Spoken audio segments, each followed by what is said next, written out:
안녕하세요. DJ 헤라입니다. 오늘의 사연 시작해 보겠습니다. 안녕하세요.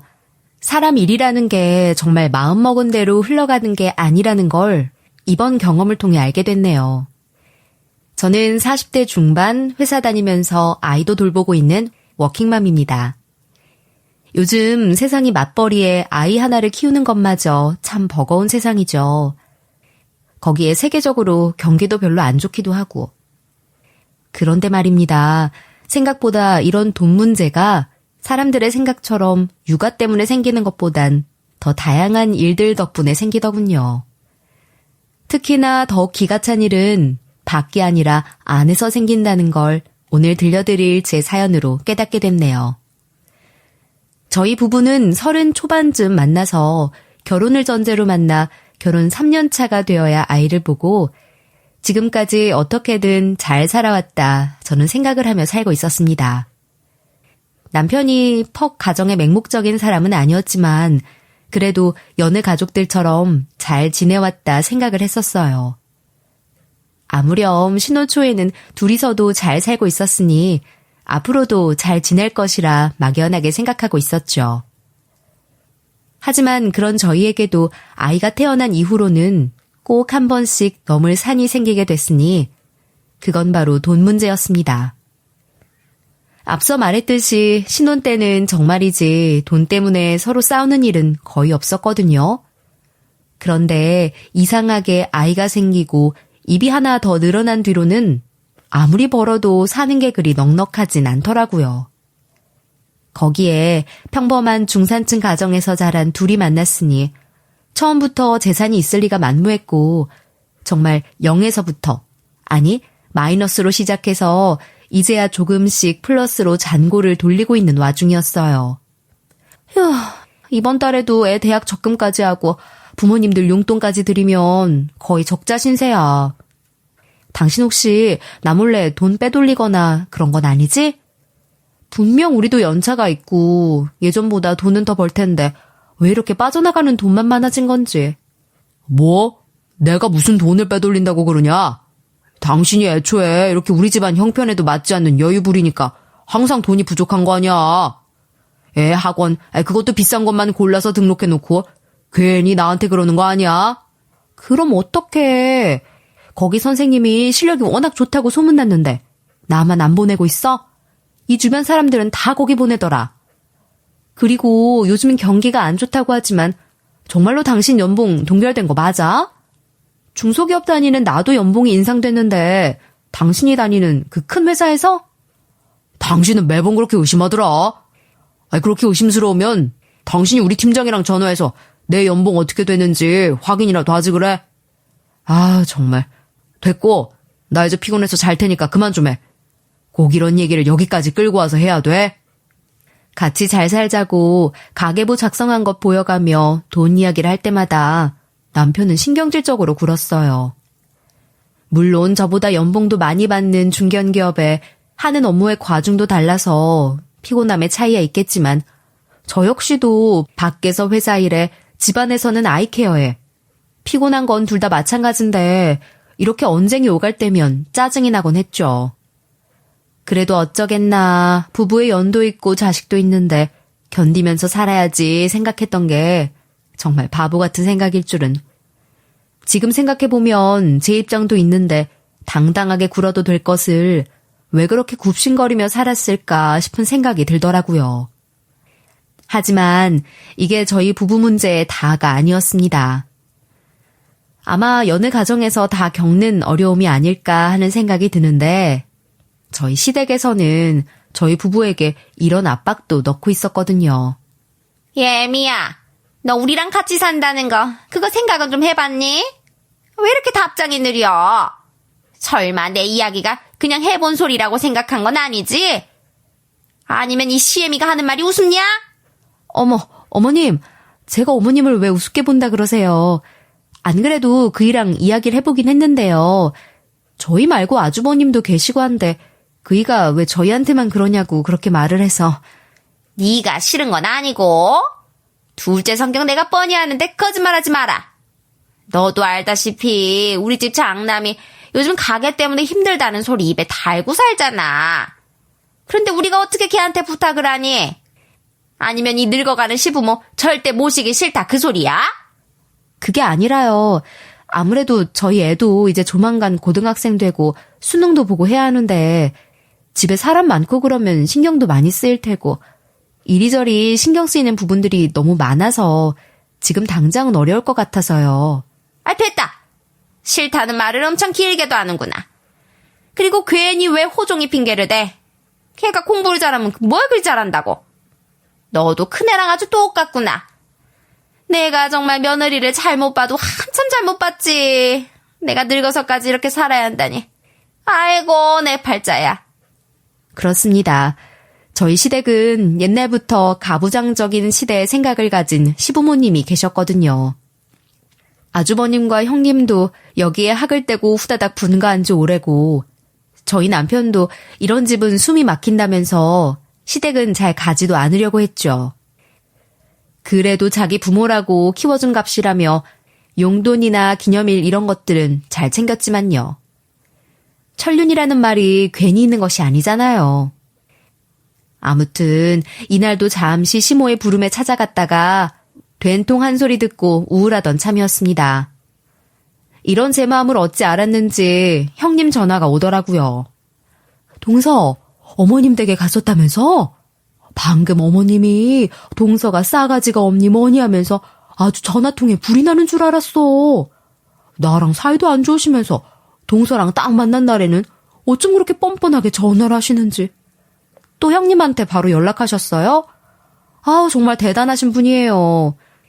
그나저나 형님 요즘 별일 없으시죠? 어머님이 요즘에도 힘들다 그랬다고.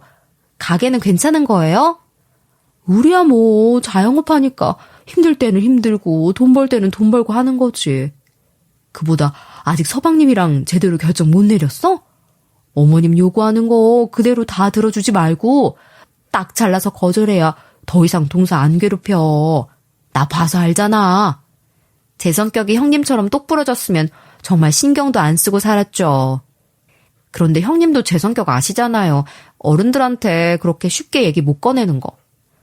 그이도 제 성격 뻔히 알면서도 그래도 자기 엄마라고 지금은 입을 꾹 다물고 있네요. 아니면 속으로 무슨 생각이라도 하는 건지. 그래? 동서가 정말 고생이 많네. 혹시라도 내 도움 필요하면 말이라도 꺼내고.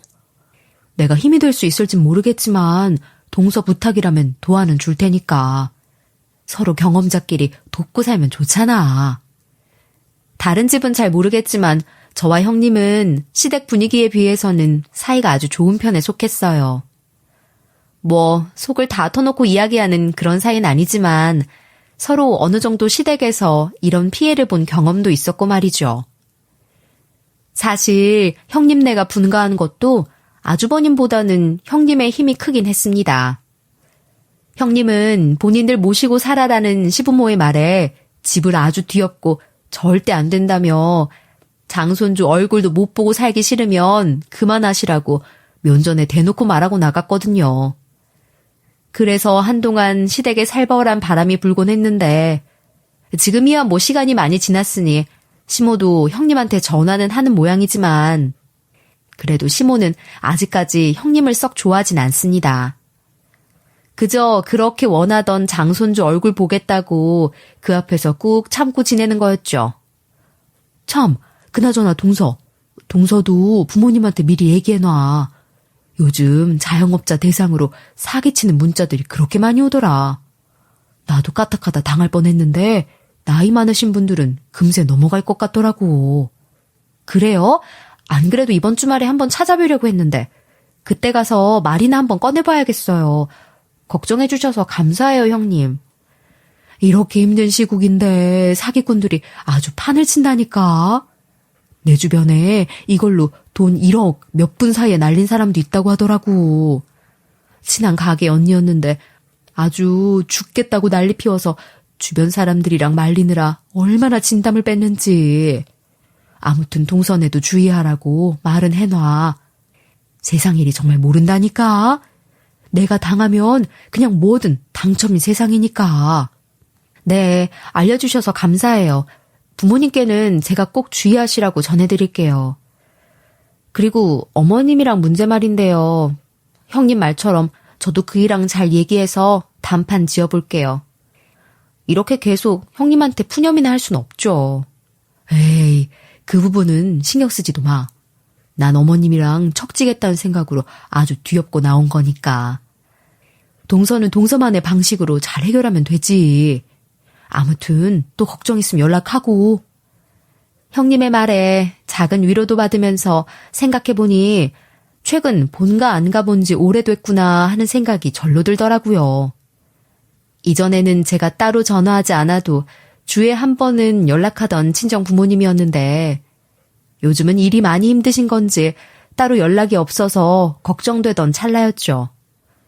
무소식이 희소식이라는 말은 있지만 너무 잠잠했으니 형님의 말도 전하자 싶은 생각에 형님과의 통화가 끝나고 얼른 친정 부모님에게 연락해 집에 간다는 날짜를 말해줬죠. 그런데 부모님 목소리가 생각보다 좋지 않더라고요. 가슴이 두근두근거렸죠. 그렇게 찾은 친정. 남편은 오늘도 무슨 모임이 있다며 집을 훌쩍 나가버렸고 아이도 공부를 하겠다며 도서관에 간다 나가버려서 결국 이날도 저 혼자 친정을 방문했습니다. 하지만 오랜만에 본 부모님은 전과 달리 굉장히 야위었고 안색도 좋지 않았어요. 혹시 무슨 문제라도 있나 싶은 생각에 물어봤죠. 엄마, 요즘 무슨 걱정이라도 있어? 왜 이렇게 살이 빠졌어? 아빠는? 한참 바쁠 시간이잖아, 이제. 그런데 어디 나가셨어? 둘이서 일하기도 힘든 시간에 어딜 이렇게 나가셨대? 그러자 엄마는 한숨을 푹 쉬면서 말하셨어요. 정말 땅이 꺼져라 한숨을 쉬시더라고요. 그래서 이거 무슨 큰일이 생겼구나 싶은 생각에 순간적으로 오만 생각이 다 들었던 것 같습니다. 그리고 엄마 입에서 나온 소리에 저는 하늘이 무너지는 느낌을 받았죠. 사실은 우리가 사기를 당했다. 자그마치 빚만 2억이야. 물론 빚이야 이래서 갚는다 치더라도 당장 이자니 뭐니 빠져나가는 돈이 너무 많아서 너희 아빠 생활비 벌겠다고 지금 공사장 다니면서 일하고 있어. 뭐? 사기? 설마 요즘 그 자영업 상대로 한다는 그거? 정말 엄마랑 아빠가 당했단 말이야? 그런데 왜 지금까지 나한테 한마디 말도 없었어? 그럼 어떻게든 내가 도와라도 줬을 거 아니야. 우리도 경찰에 신고도 하고 여기저기 다 다녀봤지. 그런데 이렇게 빠져나간 돈이나 대출받은 것들은 어떻게 할 수가 없단다. 이미 벌어진 일을 어떻게 너한테 해결해달라고 손을 벌리겠냐. 부모가 돼서 사기당한 게 뭐 잘한 일도 아니고. 아니 대체 그럼 아빠는 언제 돌아오시는 건데? 일단 아빠 오면 같이 이야기 좀 해요. 나 오늘 안 왔으면 계속 이렇게 두탕 뛰면서 살려고 했어? 둘 다 왜 이렇게 사람들이 무모해? 너희 아빠한테는 너무 뭐라고 하지 마. 지금 제일 속상한 사람은 너희 아빠니까. 솔직히 우리도 알면서 당했겠니? 이렇게 전화하는 사이에 그 도둑놈들이 우리 계좌를 전부 빼나갈 줄은. 나도 당하는 사이에 아차 싶었다. 다들 이렇게 당하는구나 하고 말이야. 그리고 바로 전화를 끊었는데 그래도 소용이 없더라고. 아휴, 아무튼 알겠지. 그리고 선정이한테도 아직 얘기 못했다. 그러니까 일단 너만 알고 있어. 오랜만에 집을 찾은 저는 부모님이 사기를 당했다는 충격적인 사실을 듣게 됐죠. 설마 형님이 말한 그 사기당한 집이 저희 집이라니. 순간 눈앞이 깜깜했습니다.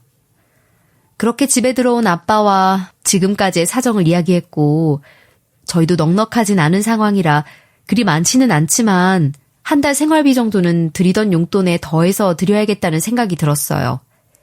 그래서 남편과 이야기를 좀 했죠. 여보, 우리 친정 말이야. 이번에 그 자영업하는 사람들 대출 받으라고 오는 문자 있지? 왜 뉴스에도 자주 나온다는 그거. 그거에 당하셨대. 그래서 지금 빚이 좀 많으시다고 하더라. 우리가 좀 도와주면 안 될까? 내가 오늘 듣고 왔는데 지금 살림도 제대로 못 꾸릴 정도로 힘드신 것 같더라고. 뭐? 사기를 당해? 아니, 멀쩡히 다 큰 자식들이 다른 것도 아니고 서로 이렇게 가까이서 살고 있는데 그거를 어떻게 당하시냐?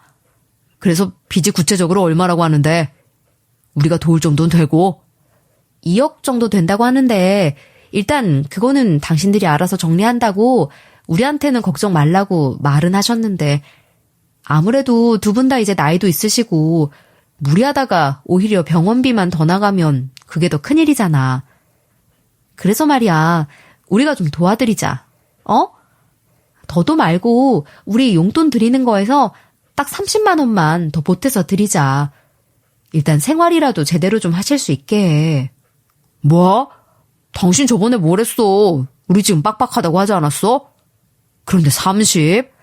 당신은 땅만 파도 돈이 나와? 그 돈은 어디서 어떻게 구할 건데? 아무튼 안 돼. 우리도 넉넉한 살림 아닌데 무슨 돈을 더 드린단 말이야. 우리 생활비 조금 아꼈으면 그 정도 여유는 나와. 일단 호종이도 지금 다니는 학원 별로라고 해서 학원도 옮길 생각이고 여기저기서 땡기면 어떻게든 30은 만들어져. 그러니까 당분간만 우리가 좀 도와드리자. 남도 아니고 우리 가족이잖아. 그러면 우리 엄마 아빠한테는 당신이 당신 친정에 돈 30만 원 더 준다는 소리가 우리 부모님 귀에 들어가기만 해봐. 그 인간들 어떻게 나올지 당신은 아직도 그렇게 몰라? 그냥 당신 집 노인네들 사지도 멀쩡한데 알바라도 시켜. 아직 일 못하는 나이도 아니잖아. 두 분 다 정정하시지 않아?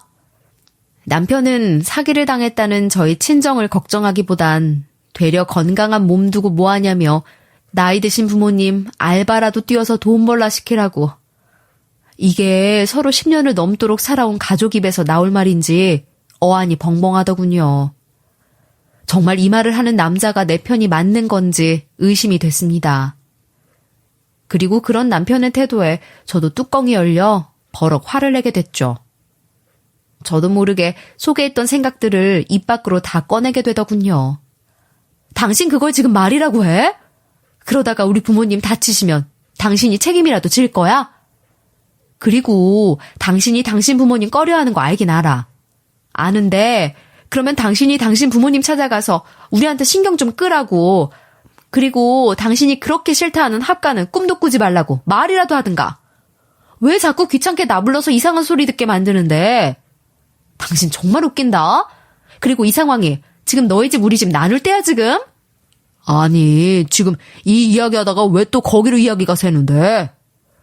솔직하게 양가에 지금 60씩 드리고 있는 것도 벅차다 생각했는데 거기에 30을 더하자니 내가 화가 나겠어 안 나겠어? 연봉 인상도 안 돼서 가뜩이나 열받아 죽겠는데. 연봉 인상은 당신이 오죽 일을 못했으니 안 된 거겠지. 그리고 당신은 왜 자꾸 그런 식으로 이야기 피하려고 만들어? 그래서 우리 집에 30만 원 더 준다는 거야, 만다는 거야. 게다가 당신 그 잘난 골프, 잘하지도 못하는 골프만 안 쳐도 우리 그 돈 충분히 감당 가능해. 뭐? 지금 내 취미생활까지 하지 말라 이거야? 어이가 없네. 나는 뭐 당신한테 돈 갖다 바치면서 살려고 밖에서 열심히 일하고 들어오냐? 됐고. 이제 당신 통장도 앞으로 내가 관리할 테니까 나한테 말하고 용돈이나 타서 써. 뭐? 당신이 뭔데 내 월급 통장에 손을 대니 많이 하는데? 당신이 무슨 권리가 있어서? 나도 지금까지 많이 참아왔어. 당신이 돈 관리 잘못해서 우리가 돈에 쩔쩔 매다시피 하면서 살 때도 불만은 했지. 돈 안 주겠다는 소리 한번 안 하고 살았더니. 뭐? 골프도 못하는 게 그만둬? 야, 잘못은 니네 집에서 했으면서 왜 나보고 취미생활까지 그만두고 너희 집에 돈 보내라는데? 그게 지금 가족이 힘든 일을 당했다는데 할 말이야? 당신 정말 이런 사람이었어? 자기 부모님한테는 한마디 말도 못하는 사람이 나한테는 이렇게나 말을 잘할지 누가 알았겠어. 당신 지금 한 말 우리 부모님 앞에서도 토시 하나 안 틀리고 대놓고 다 말할 수 있냐고. 당신이 그렇게 나오면 내가 못할 것 같아. 일단 당신 월급 통장 당장 내놔. 나 몰래 그 집에 돈 30만 원 더 보내는 거 나 절대로 인정 못하니까. 그렇게 남편은 힘자랑을 시작했죠. 남편이 서랍 안에 들어있던 제 통장을 거의 찢을 듯이 가져가려고 했지만 저 역시도 필사적으로 남편이 통장을 가져갈 수 없게 안간힘을 썼어요. 하지만 남자와 여자 힘의 차이는 확연했죠. 그렇게 남편은 저와 언쟁한 그 자리에서 바로 제 월급 통장을 가져가 버리더군요. 뭐 이런 상황에 누군가는 물어볼 수도 있겠습니다. 요즘 세상에 모바일 뱅킹 사용하지 않냐 이렇게 말이죠. 그런데 말입니다. 저는 젊은 나이에도 불구하고 생각보다 아날로그적인 사람이에요. 그리고 뉴스에서 나오는 온라인 관련 보안 소식들이나 사기 이야기도 요즘은 참 많았으니까요. 원래도 온라인은 신뢰하지 않던 저라 이때까지만 해도 저는 아직 지류 통장만 사용하고 있었거든요. 게다가 남편도 치밀한 게 제 지갑에서 체크카드까지 꺼내서 가져가 버리더군요. 제가 이 통장에서는 아무것도 할 수 없게끔 말입니다. 어이가 없었죠. 이날 이후로 저와 남편의 사이는 싸늘하게 식어갔습니다. 솔직한 심정으론 당장이라도 이혼을 하고 싶었지만 아직 어른도 안 된 제 자식이 있어서 함부로 이혼하겠다 말은 하지 못하고 이런 남편의 태도에 이만 갈며 어떻게 저 인간한테 한 방 먹일 수 있을까 고민을 했죠. 그래서 형님에게 조언도 구하려 전화해 본 적도 있었어요. 동서 부모님도 당하셨단 말이야? 아유, 내가 좀 더 일찍 얘기해 줄 걸. 당장이라도 달려가서 알려드리라 말했어야 하는데. 그래서 얼마 당하셨어? 설마 억이 넘어가는 건 아니지? 아니면 얼마나 좋겠어요. 지금 빚이 거의 2억이 넘는다고 하더라고요. 두 분은 본인들 일할 수 있을 때 일이 터져서 다행이라면서 두 분이 알아서 하겠다 말은 하는데 그래서 남편한테 최소한 생활이라도 좀 할 수 있게 월에 30만 더 보내자 했더니 제 통장에 카드까지 뺏어간 거 있죠? 저 이런 사람이랑 정말 계속 살아야 해요? 동서 마음 나도 충분히 이해하지. 그런데 동서, 지금 이혼하면 솔직하게 말해서 서방님한테만 좋은 일 해주는 꼴일걸? 생각해봐. 지금 동서네 집은 빚 때문에 허덕여서 동서가 돈을 보내겠다는 입장이잖아. 그런데 돈 안 주고 이혼한다? 그럼 누가 소송해서 이기겠어? 남편이 이기겠죠. 형님 저 어떡해요? 통장이나 카드야 은행 가서 다시 만들어도 된다고 하지만 남편이 이 일 꼬투리로 잡고 늘어지면 일단은 그 빚 해결할 때까진 좀 참는 게 좋을 것 같아. 나도 상황이 별로 좋진 않아서 많이는 못 보태지만 일단은 내가 20만 원이라도 좀 보태줄게. 형님은 제게 이혼은 지금 참을 때라며 이성적으로 생각하는 게 좋다고 하더군요. 솔직하게 형님의 말대로 지금 상황에서 제가 이혼하겠다 설쳐봤자 문제만 커질 거라는 생각이 들었죠. 그리고 덜컥 앞으로 고생하실 부모님 모습을 떠올리니 눈물이 흘렀습니다. 그러자 고맙게도 형님이 본인 사비로라도 돈을 줄 테니 일단 이거라도 친정에 보내라고 하더군요. 너무 든든한 아군이 옆에 있어서 그런지 좋지 않은 상황이었음에도 마음만은 따뜻해지는 것 같았습니다. 하지만 저희 부부싸움에 가장 큰 피해를 본 사람은 또 있었어요. 바로 저희 아들이었죠. 저는 혹시라도 예민할 시기에 아이가 저희 눈치를 볼까 싶어 남편과는 각방도 쓰지 못했어요. 어렴풋이 아이는 저희 부부 사이에 흐르는 분위기로 싸웠다는 걸 눈치는 챈 모양이지만요. 시간이 흘러감에도 이도저도 못하는 제 신세에 친정 걱정은 자꾸만 커졌습니다. 그래서 생각한 대안이 바로 주말 아르바이트였죠. 형님이 보태주신다는 돈도 계속해서 받으면 괜히 힘든 형님을 더 힘들게만 하는 것 같아 마음에 짐이 됐고 저 혼자서 이 문제를 해결해보자 싶어 생각한 게 남편의 입에서 나왔던 아르바이트였어요. 그렇게 저는 남편에게 말도 안 하고 주말에 아르바이트를 시작했습니다. 얼마 벌지 못하는 일이었지만 그래도 친정에 보낼 돈 정도는 충분히 벌 수 있었죠. 그러다 얼마 지나지 않아서 남편의 속을 골려줄 좋은 소식이 들렸습니다. 제가 사실 외동이 아니라 여동생이 하나 있거든요. 늘 사고만 치고 다니던 좀 미운 동생이었지만 집이 어려운 이 순간, 정말 이 순간만을 기다렸다는 듯이 제대로 대박을 터뜨리게 됐어요. 언니, 그동안 언니가 고생 좀 했다면서. 평일에 회사 가고 주말엔 아르바이트. 그 고생 이제 끝이야. 나 저번에 투자했던 거 있지? 그거 대박 났다니까. 엄마 아빠 빚도 전부 갚을 수 있어. 뭐? 그게 진짜야? 설마 불법적이거나 뭐 그런 건 아니지? 너 매일 사고만 치고 다니더니 정말로 우리 집 빚 다 없앨 수 있는 거야? 정말이지? 여동생은 직장 생활을 시작하고 난 뒤에 주식이니 부동산이니 하면서 투자하겠다며 여기저기 쏘다니곤 했거든요. 스터디니 뭐니 하면서 막 전국 팔도를 돌아다닐 때도 있었고, 그렇게 친 사고 때문에 저희 부모님과 제가 얼마나 뒷바라지를 많이 했었는지. 그랬던 여동생이 그래도 이렇게 결과물을 가지고 왔다는 게, 그것도 이 시점이라는 게 저는 너무 감격스러워서 당장에 동생을 만나 껴안고 울고 말았습니다. 그리고 때마침 들려온 소식이 시댁 이야기였어요. 아직까지 냉전이 끝나지 않았던 저는 아무렇지도 않은 듯이 행동하면서 남편에게는 이 좋은 소식을 전하지도 않고 평소처럼 다녔는데, 그날따라 남편이 저를 딱 잡으며 이야기 좀 하자는 겁니다.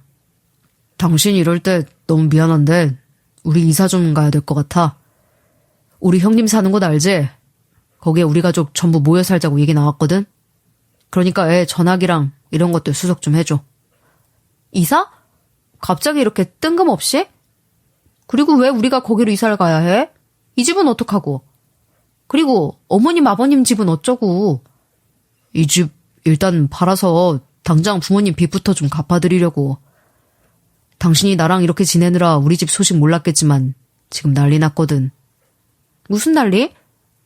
설마 어머님 아버님도 당하셨니? 진짜 우연도 이런 우연이 없네. 그래서 얼마나 당하셨는데? 나도 몰라. 나도 지금 답답해 죽겠다고. 하필이면 왜 이 타이밍에 그런 일을 당해서. 아무튼 벌써 부모님 집은 정리한 상태고 형이랑도 이야기 끝내서 우리도 이 집 정리하고 거기로 들어가면 돼. 당신들 형님한텐 제대로 얘기하고 그 집에 들어가는 거야? 당신도 형님이 어머님한테 어떤 말하고 분가했는지 뻔히 알면서. 몰라. 형이 알아서 하겠지. 그러니까 들어오라는 소리 하지 않았겠어. 아유, 왜 하필이면 지금 이때 사기를 당해가지고. 정말 내 부모지만 도움이 안 돼. 다들 힘들어 죽겠다는데 왜 하필이면 지금. 아무튼 이런 상태니까 집에 짐 정리하고 애 전화기나 알아봐. 그러면서 저에게 이런저런 얘기를 하는데, 남편은 친정 부모님이 사기를 당할 땐 미련하게 왜 당했냐는 식으로 말을 하더니 자기 부모님이 사기를 당했다고 하자 아예 내로남불이 되더라고요. 말로는 왜 지금이냐, 나한테 도움도 안 되는 인간들 하면서 화를 버럭버럭 내는 척은 하는데 어찌나 안쓰러운 안색을 하며 말을 하는지 어처구니가 없었죠. 속일 사람을 속여야지. 지금까지 산 세월이 얼만데 누굴 속이려고 이런 연기까지 하는지. 그래서 저도 당당하게 말했습니다. 내가 왜 그래야 하는데? 솔직히 말해서 이 집 우리 둘이서 똑같이 대출받아서 반반으로 산 집이고, 이 집 판다면 그 돈 반은 나를 줘야 되는 거 아니야? 같이 대출금 갚아나간 처지에 이 모든 게 당신 거라고 그렇게 생각해? 당신은 지금 사람이 사기를 당해서 알아누웠다는데 그런 말이 나오냐? 지금 우리 집이 망해서 부모님도 길에 나앉게 생겼다고. 이 상황에 지금 그런 말이 가당키나 해? 어떻게든 당장 해결이라도 해야 할 거 아니야. 그럼 우리 부모님 사기당했을 때 돈 30도 아깝다던 사람한테 내가 무슨 말을 해야 하는데? 당신 그때 내가 이혼 안 하고 같이 살아준 것만 해도 감사한 일이야. 그런데 지금 뭐? 이 집 팔아서 돈은 전부 당신 집 빚 갚는 데 써? 어림도 없지. 그럼 내가 어떻게 해줘야 당신이 내 결정 따라줄 건데? 내가 뭘 어떻게 해줄까? 가져갔던 통장이랑 카드 당장 돌려줄까? 아니면 뭐 내가 주말에 나가서 따로 돈이라도 더 벌어다 줘? 뭘 어떻게 해? 당신이 말했던 대로 당신 부모님한테 나가서 일이라도 하라고 시켜. 당장 형님네로 들어간다고 했지? 거기 머물면서 밥이랑 잠잘 곳은 얻었으니 이제 일해서 돈만 벌면 되겠네 뭐. 왜? 괜찮은 알바 자리라도 내가 하나 소개해줘? 뭐? 다 늙은 사람들한테 지금 밖에 나가서 일이라도 하라는 거야? 우리 엄마 전업주부로 평생 밖에서 돈 한 번 벌어본 적 없는 사람이야. 그런 사람한테 일을 어떻게 하라고 말해? 당신도 다 알면서. 그러니까 더 늦기 전에 지금이라도 한번 경험해 보셔야지. 왜? 싫어? 싫으면 관두던가. 참, 그리고 난 당신이랑 이제 이혼할 생각이거든. 당신이 가져갔던 통장이나 카드는 버리든지 알아서 하고 우리 다음엔 법정에서 얘기하자고. 따로 이렇게 얼굴 보면서 말하지 말고. 나 복장 터져 죽을 것 같으니까. 제가 이혼 이야기를 꺼내자 남편은 당황한 듯이 이혼이 어디 쉽게 돼? 하면서 화를 내는데 그러든지 말든지 저는 안방문을 쾅 닫고 그대로 들어가 버렸죠. 그러자 남편은 들어오지도 못하고 문만 쾅쾅 두드리는데 마치 저를 협박이라도 하는 것처럼 두드렸지만 어림도 없었죠. 이런 일에 겁을 먹고 벌벌 떨 제가 아니었습니다. 이제 조만간 얼굴도 안 보고 헤어질 인간을 제가 왜 무서워하겠어요. 당장에 시끄러! 하고 베개를 문에 던져버리고 그대로 잠이 들어버렸죠.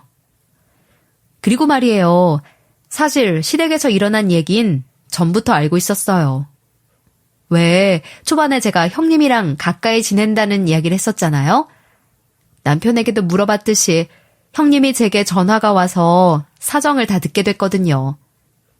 형님은 제 말처럼 이번 일로 화가 단단히 난 상태였죠. 이게 말이나 돼, 동서? 지금 자기가 사기당해서 있던 재산 다 잃어놓고선 우리 집에 들어와서 살겠대. 그것도 동서네랑 같이. 동서는 서방님한테 뭐 들은 거 없어? 네? 어머님 아버님이 사기를 당하셨다고요? 아니요, 전 아무것도 들은 게 없는데.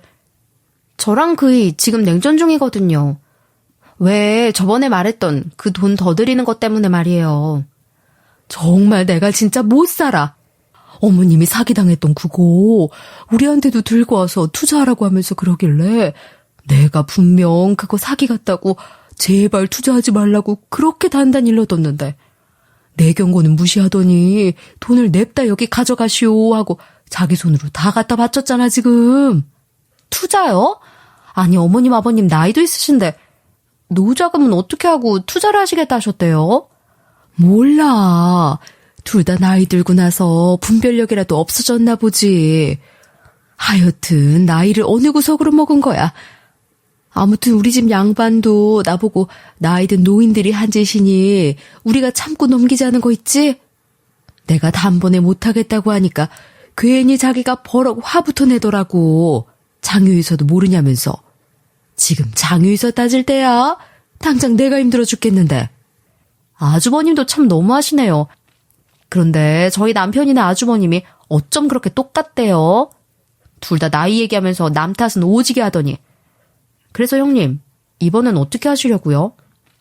화가 난 형님은 아주 있는 말 없는 말을 저에게 다 하면서 화풀이를 했고 끝내 이런 말까지 꺼냈죠. 나도 더 이상은 못 참아. 내가 애 때문에 참고 살았지. 이 인간들 얼굴 보려고 지금까지 버티고 산 줄 알아? 영석이도 이제 대학 들어갔으니 잘 됐지. 이 기회에 이혼해야겠어. 이런 더러운 집안 내가 더러워서 떠난다. 동서는 계속 그렇게 살 거야?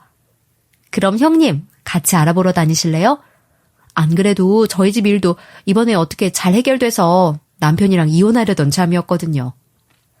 저도 형님처럼 그래도 자식이 20살은 넘길 때까지 기다리자고 생각도 했는데 지금 보니까 안 되겠어요. 그래, 동서도 많이 참았지. 일단 예전에 내가 알아본 곳이 있긴 하거든. 이번에 나 아는 사람이 이혼 진행하면서 엄청 잘해줬다는 곳인데 내일 같이 거기나 한번 가보자고. 형님의 말을 듣고 저도 이대로 있다간 형님 꼴 나겠구나 싶은 생각에 얼른 형님과 함께 이혼소송 알아보고 다닌 지 오래였죠. 그것도 모르고 이 바보 같은 남편이라는 놈은 아무 생각도 없이 고지고대로 시댁 상황을 제게 갖다 바친 겁니다. 아무튼 다음날 아침 제가 안방문을 열고 나오니 남편이 후다닥 달려와서 제 손을 붙들고 말을 하더군요. 아직 집에 애도 있는데 말도 가리지 않고 말이죠. 진짜 이혼하겠다는 그 말 진심 아니지? 어떻게 당신이 그럴 수 있어? 당신이랑 나 이혼하면 우리 호종이는 엄마 없는 애로 만들 거야. 당신이 그러고도 애 엄마야. 그렇게 자식 끔찍하게 아낄 줄 알았으면 진작에 아끼든가. 호종이도 아빠보단 엄마가 좋다더라. 그리고 당신한테 말한 알바 자리 잘 생각해봐. 우리 집은 이제 빚 정리 끝냈거든. 그러니까 어려워질 당신 집 대신 호종이는 내가 번듯하게 잘 키울게. 뭐? 빚을 다 갚아? 분명 2억이라고 하지 않았어? 어떻게 그걸 다 설마 너 대출 받아서 정리했다 이런 건 아니지? 그리고 왜 당신이 애를 데려가서 키우니만이 해? 법적으로 원래 애는 남편이 키우는 건 몰라서 그래? 법이나 잘 알아보고 말을 하든가. 무슨 양육의 우선권이 일방적으로 있는 줄 알아? 그리고 내가 당신 같은 바보인 줄 아니? 대출로 그 빚 다 갚게. 사실 내 동생이 이번에 대박을 좀 쳤거든. 돈이 좀 제법 들어와서 그거 빚 정리하고 이번에 우리 부모님 가게도 옮겼어. 더 넓은 곳으로. 그러니까 알바생들이 좀 필요하게 되더라고. 그래서 자리 있으니까 소개도 해주겠다 했지. 그래? 처제가 돈을 그렇게 많이 벌었다고? 그럼 처제한테 부탁해서 우리 집 빚도 좀 갚아달라고 말하면 되겠다. 아유, 그걸 왜 이제야 말해. 안 그랬으면 부모님도 진작에 집 안 팔고 놔뒀을 거 아니야. 당신 참 뻔뻔하다. 이혼하겠다는 사람 앞에서 그 가족이 당신의 집 빚을 갚아줄 거라고 그렇게 생각을 해? 아니, 이 정도면 멍청한 건가? 그러니까 회사에서도 연봉 인상을 제대로 안 해주지. 아무튼 앞으로 잘 준비해보라고. 나랑 소송 들어가면 일단 호종이 우리 집에서 보살필 테니까 그렇게 알고 있고. 뭐? 아니, 절대 안 돼. 호종이는 내가 돌봐.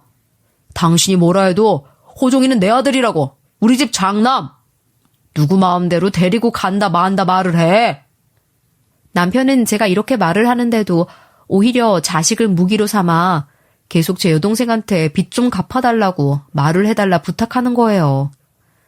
처음에는 저도 자식 얘기에 마음이 움찔했지만 이를 어쩌나요. 이미 제 마음은 뜬 지 한참이 넘었는걸요. 남편이 제 바짓가랑이를 잡고 벌벌 떨어도 절대 들어줄 제가 아니었죠. 더 이상 당신이랑 귀찮게 이러고 싶지도 않고 앞으로는 내 길 당신 길 각자 알아서 잘 가자고. 당신 일은 당신이 알아서 잘 마무리하고. 그러고는 곧장 그 길로 짐을 싸들고 나와 친정으로 들어가 버렸죠. 아이한테는 집이 불편하면 외할머니 집으로 오라고 말을 전해놓고 말이에요. 그래도 한동안은 말없이 남편과 잘 지내나 싶었는데 3일차에 아이는 저희 친정집으로 찾아왔어요. 가방에 짐을 잔뜩 담아서 말이죠. 그러면서 저한테 말을 하는데 나 엄마랑 살면 안 돼? 아빠는 내가 학교를 가든지 밥을 먹든지 아예 관심도 없단 말이야. 매일 집에 들어오면 술만 먹고 주정만 부리고. 솔직히 나도 알아. 이번엔 아빠가 엄마한테 잘못한 거. 외할머니 외할아버지 힘들다 엄마가 말했을 때도 아빠가 안 도와준 거. 뭐? 혹시 너 그때 다 들었던 거야? 설마 지금까지 그 얘기를 어디서 얘기도 못하고. 아니, 아빠가 술 먹고 자기 입으로 다 말하던데? 엄마 욕하면서 매일같이 그러는데 도저히 못 듣고 있겠더라고. 아빠가 솔직히 말해서 지금까지 나한테 아빠 노릇한 기억도 별로 없고 엄마 아빠랑 이혼할 거라면서 그럼 나 데리고 가. 설마 아빠한테 나 버리는 거 아니지? 저도 모르게 이 말을 감싸고 말았죠. 이놈의 인간이 애가 있는 곳에서 술을 먹고 할 말 못할 말 구분도 못하고 자기 입으로 떵떵거리며 다 말했던 겁니다. 처음이야 아이가 그래도 아빠라고 넘어가준 모양이었는데 3일 내내 술만 마시면 제 탓, 제 욕을 하면서 지냈다고 하니 아이가 받았을 스트레스가 저도 모르게 느껴지는 것만 같더라고요. 그래서 저는 이혼 소송을 서둘러 준비했어요. 지금 이대로라면 시댁에서 아이를 데려가겠다 막무가내로 나올 때 아이를 지킬 수 없을 것만 같았거든요. 그래서 저는 형님과 서둘러 이혼 소송을 준비했죠. 이혼 소송은 정말 쉽게도 제가 이겼습니다. 남편은 최대한 자기는 억울하다며 아이까지 뺏어간 매정한 엄마라며 저를 욕했지만 판사님은 서류에 있는 증거만을 믿는 사람이니까요. 남편의 그런 가증스러운 연기가 통할 리 없었죠. 그렇게 저는 남편을 상대로 위자료 명목으로 아파트 지분의 절반을 가져올 수 있었습니다. 그런데 이혼하고 보니 부부 공동으로 모은 재산 말고는 남편이라는 놈은 자기 돈 관리도 하나 제대로 하지 못하고 있었더라고요. 어쩐지 저한테 그렇게 월급 통장은 보여주기 싫어하면서 저희 생활비 계좌만 돈 넣고 땡 하더니. 이혼 소송 전에도 결과에 대한 이야기를 할 때 변호사분이 위자료 더 챙길 수 있다면서 더 필요하면 말하라 했지만 지금 당장 줄 능력도 없어 보이는 놈한테 이것마저 더 청구하면 날아가겠다 싶기도 했고 아이 아빠기도 하니 괜찮다고 말했습니다. 조금 호구처럼 보일진 몰라도 일단은 저런 놈이라도 아이의 아빠이긴 하니까요. 저희 부모님은 전보다 훨씬 편한 생활에 손주까지 이제 자주 볼 수 있다며 오히려 저와 아이를 반기는 분위기예요. 특히나 부모님은 그 사기 당했을 무렵 제가 주말까지 일하면서 힘들게 돈을 보내던 모습이 너무 안쓰럽고 전 남편을 때려잡고 싶은 걸 겨우 참았다면서 말이죠. 게다가 그렇게 말괄량이 갔던 여동생도 투자에 성공한 지금은 마음을 잡고 제대로 일하면서 건실하게 살고 있습니다.